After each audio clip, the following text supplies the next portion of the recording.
It's me already does it. It's morning now, the sun has not risen yet. I decided to do a morning walk. It's a little bit chilly now. I believe it's -3 or -2 degrees Celsius, but hey, I don't mind. I've leather gloves anyway. And even without a leather glove, it's not really that cold. But anyway, in this short video, or at least want to keep it as short as possible, I want to warn you for a false promise that many self-help gurus make. But shit, I'm not listening to self-help gurus. Well, self-help gurus have an impact on the culture, and many of their quotes or many of their sayings end up being used by commoners in daily life. And by the way, self-help gurus are nothing new. You had them in the past too. You had them throughout human history. Many of our cultural attitudes today were also shaped by self-help gurus in the past. When it comes to motivation, when it comes to how you view life, some of those views are outdated. Some of them are hot topics today. Just understand that there's a trap many people fall for. And let me tell you what the trap is. They believe that self-reflection will solve their difficulties in life. Well, let me tell you one thing plainly over here. And you may not like to hear this, but you have to hear it. Self-reflection is an attitude that you have. And you enact this attitude by reflecting on your own behavior, your own attitudes, your viewpoint in life, and also your relationships with other people. Because you are a community creature. Nothing you do in a vacuum. It doesn't exist. By the way, you're on Earth anyway. So that means that what happens on the Earth also affects you. And you also have an impact on other things on the Earth too. So, when you self-reflect, you automatically also reflect on your environment. Because you are part of an environment. Or you came out of environment. And that environment shaped you to what you are today. So when you self-reflect, you automatically also reflect on the past and also the environment you're in now. And the environments you were in the past.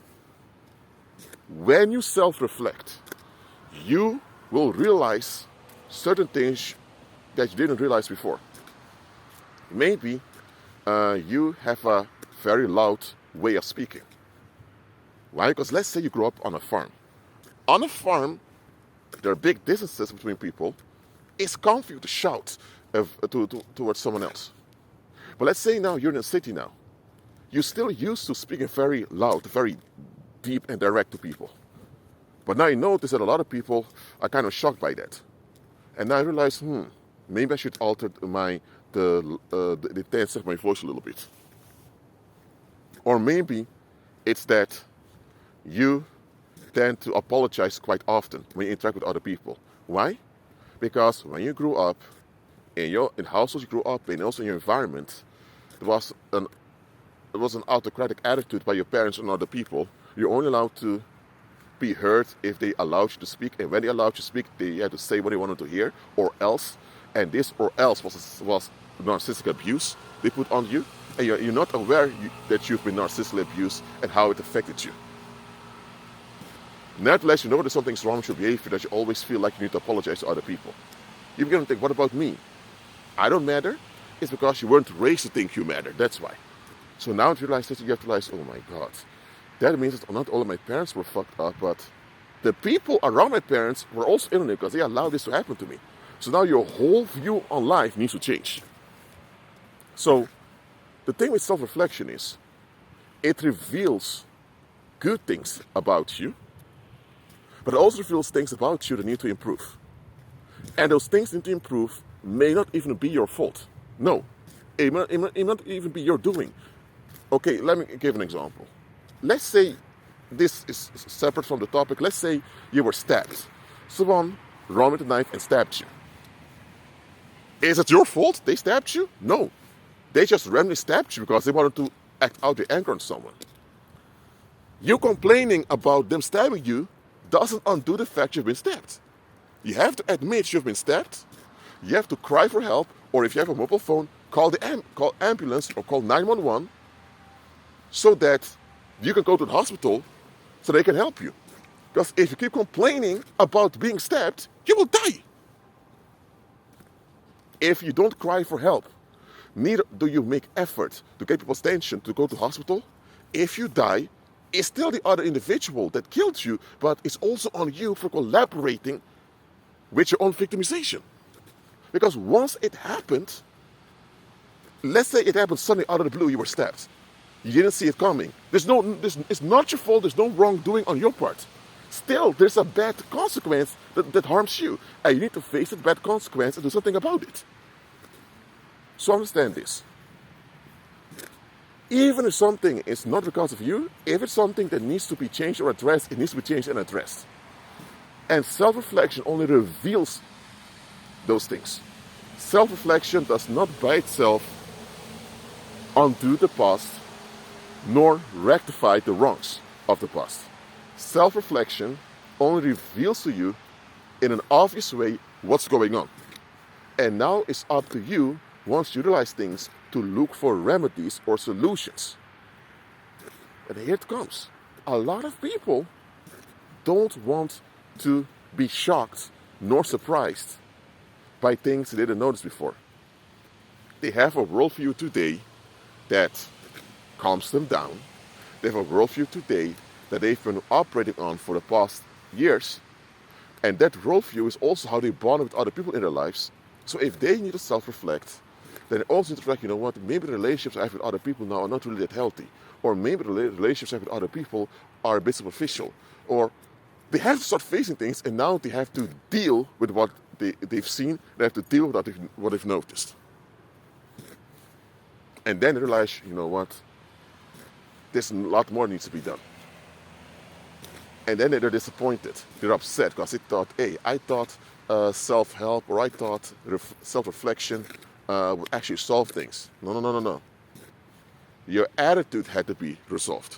Your attitude had to improve. And now that you have a better attitude in life, now you can deal with issues and challenges in life in a better way.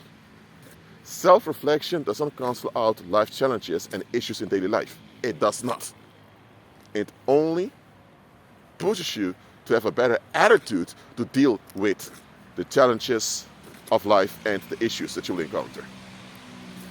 So challenges, natural challenges are, for example, your children growing up, or you're getting quote-unquote older, or people tend to lose interest. Now you need to move on away from those people. So natural challenges are just common things that will happen in life.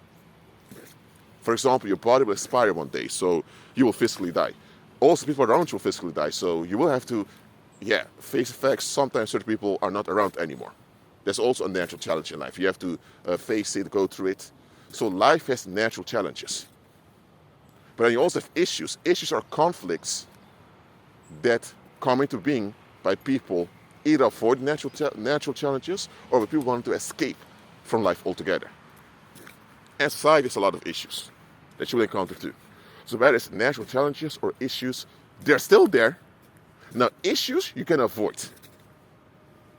for the most part if you're smart and if you act in an intelligent way. But natural challenges, you'll always encounter them. Some of them happen out of the blue. Some of them you kind of bring them on yourself. But anyway, natural challenges are there. You have to have a constructive attitude in how to deal with natural challenges and with issues you will encounter. But a lot of people want a magical pill. They want a magical pill that will solve everything for them. And that magical pill does not exist. So, self-reflection is a constructive attitude you have towards yourself that will benefit you in the here and now. And because you become better, it will also benefit people in your environment. But self-reflection by itself does not guarantee any solutions and doesn't guarantee improvement of relationships. Some relationships you need to get out of. For example, if you're in a marriage and you realize now that you were wrong, okay, I'm happy to realize you're wrong. I'm happy you want to change for the better. Good. Does your spouse want to change for the better also? Because it can't be all on you. If it was all on you, why is your spouse still in that marriage? Why didn't he or she divorce you by now? So the fact that you keep complaining and you realize you were wrong, you want to improve, but the secret complaining means that they just want you to be the scapegoat. So that means you need to get out of that situation, because that situation is dangerous. Or maybe, let's say you were a criminal, robbing and looting in the streets. And now you are not a criminal anymore. You are reformed, you're out of prison, and you actually start a new life. Are the people around you willing to accept the improved version of you? Or are they still going to see you as an ex-convict? If they keep seeing you as an ex-convict, you need to get away from those people, and you need to sever ties. You need to lower contact with them and eventually leave them behind you. And if it's better for you to move to another location, you move to another location. Listen, you did not give birth to yourself. You did not create yourself. You did not raise yourself. No, you were shaped by the environment. And you're also part of the environment now. So it can't all be on you. The environment around you, the people that are part of the environment also have their part they need to play. So, self-reflection may reveal onto you that some of the relationships you're in now, you have to get out of them. And let me tell you, some people did not self-reflect on time. Or better said, they didn't self-reflect at all. And they ended up being killed by either their partner or by a so-called best friend, or they ended up in a bad situation that worked out bad for them. For example, someone may have been accused of a crime they did not commit, and they may have been convicted in a court of law, and then 10 or 20 years later, convictions overturned. Okay, good conviction overturned, but you still lost years in prison, and those years you can't get them back. But here's the issue.